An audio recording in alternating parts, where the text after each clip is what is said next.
இன்றைய தினம் முல்லைத்தீவு மாவட்டத்திலே பாராளுமன்ற தேர்தல் சுமூகமாக இடம்பெற்று முடிவடைந்திருக்கின்றது. முல்லைத்தீவு மாவட்டத்தில் மொத்தமாக பதிவு செய்யப்பட்ட வாக்காளர்கள் 86,889.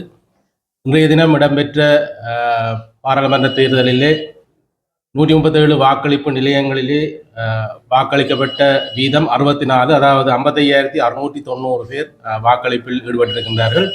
அதேபோல் ஏற்கனவே தபால் மூல வாக்களிப்பு மூலம் 3,874 பேர் வாக்களித்திருக்கின்றார்கள். அந்த வகையிலே மொத்தமாக 55,690 பேர் வாக்களித்திருக்கின்றார்கள்.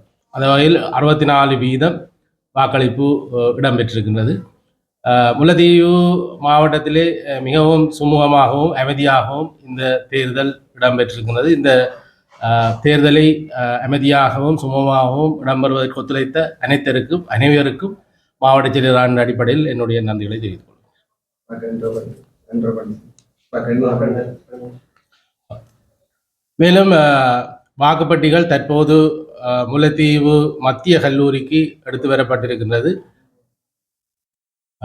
இங்கே 8 வாக்கு எண்ணும் நிலையங்கள் அமைக்கப்பட்டிருக்கின்றது.